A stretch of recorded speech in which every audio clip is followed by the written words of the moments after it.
Isang beses lang tayo mabubuhay sa mundo. Kaya naman, dapat sulitin mo na ang bawat segundo nito. Gawin mo lang palagi yung mga bagay na tingin mo magpapasaya sa'yo. Puntahan yung mga lugar na gusto makita ng mga mata mo.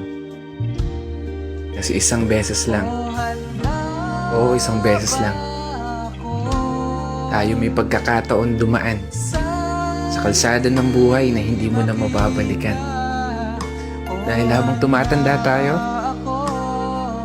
meron tayong isang bagay na malimit na kakaligtaan. Yun ay maglaan ng oras para sa sarili nating kaligayahan. Kasi karamihan sa atin, puro trabaho na lamang nasa isip.